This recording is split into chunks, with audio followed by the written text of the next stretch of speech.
السلام علیکم ناظرین۔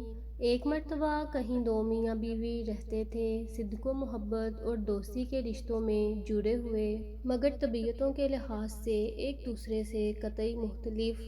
خاوند نہایت پرسکون اور کسی بھی حالت میں غصہ نہ کھانے والا، تو بیوی نہایت ہی تیز و ترار اور معمولی سے معمولی بات پر غصے سے بھڑک اٹھنے والی۔ ایک دفعہ دونوں میاں بیوی ایک بحری سفر پر نکل پڑے۔ جہاز کئی دن تک تو سمندر میں پرسکون طریقے سے چلتا رہا، مگر ایک دن اسے طوفان نے آ گھیرا۔ ہوائیں مخالف ہو گئیں اور موجوں کی تلاطم نے سب کچھ الٹ پلٹ کر رکھ دیا۔ طوفان سے سمندری پانی جہاز کے اندر تک بھر گیا۔ جہاز پر موجود مسافروں کے چہرے پر تو پریشانی تھی ہی، جہاز کا کپتان بھی اپنی پریشانی نہ چھپا سکا۔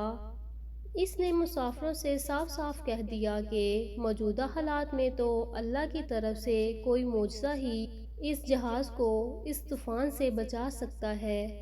کپتان کے اس بیان سے مسافروں کے دلوں میں بچنے کی رہتی سہتی امیدیں بھی دم توڑ گئیں۔ موت کو قریب پا کر مسافروں نے چیخنا چلانا شروع کر دیا۔ اس آدمی کی بیوی پر تو جنونی کیفیت طاری ہو گئی۔ اسے تو کچھ بھی نہیں سوچ رہا تھا کہ کیا کرے۔ بھاگتے ہوئے اپنے خاوند کے پاس پہنچی کہ شاید مصیبت کی اس گھڑی میں فرار و نجات کے لیے وہ کوئی بہتر حل جانتا ہو۔ یہ دیکھ کر اسے اور بھی طیش آ گیا کہ گرد و نواح میں مسافروں کی آہ و پکار سے مچی قیامت سے بے تعلق اس کا خاوند پرسکون طریقے سے بیٹھا ہوا ہے۔ بیوی نے چلا کر خاوند کے گریبان میں ہاتھ ڈالا اور اسے جھنجھوڑ ڈالا اور چیختے ہوئے بولی کہ تم کیسے بے حس انسان ہو۔ اچانک خاوند کی آنکھوں میں سکون کی جگہ غصے کے آثار دکھائی دیے اور اس نے اپنی جیب سے خنجر نکال کر بیوی کے سینے پر ٹکا دیا۔ سپاٹ چہرے اور خشک لہجے میں اس سے پوچھا، اب بتا، اس خنجر سے ڈر لگ رہا ہے کیا؟ بیوی نے خاوند کے چہرے پر آئی ہوئی ہونہاری کو نظر انداز کرتے ہوئے کہا، نہیں۔ خاوند نے پوچھا، کیوں؟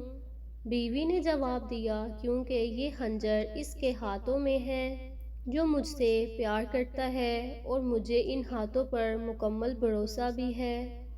خاوند نے مسکراتے ہوئے کہا، بالکل اسی طرح تو میری مثال ہے۔ یہ ہونہار موجے اس ہستی کے ہاتھوں میں ہیں جو مجھ سے پیار کرتا ہے اور مجھے اس ذات پاک پر پورا بھروسہ ہے۔ پھر ڈرنا کس بات کا؟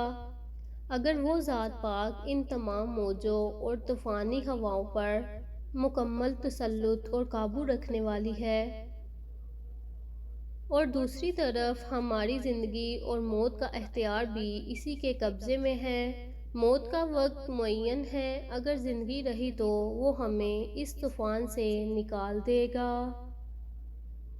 اگر آپ بھی زندگی کی موجوں سے لڑتے لڑتے تھک گئے ہیں اور حالات آندھیوں کی مانند تمہیں مخالف سمتوں میں دھکیل دیتے ہیں، تو مت ڈریے کہ اللہ سبحانہ و تعالیٰ آپ سے پیار کرتا ہے۔ وہی تو ہے جسے ہر طوفان، ہر آندھی پر مکمل قدرت حاصل ہے۔ وہ ہمیں اس سے بھی زیادہ جانتا ہے جتنا ہم خود کو نہیں جانتے۔ وہ ہمارے سارے رازوں سے واقف ہے۔ اگر اپنے رب سے پیار ہے تو اس پر پورا بھروسہ کیجیے اور اپنے سارے معاملات اللہ پر چھوڑ دیجیے۔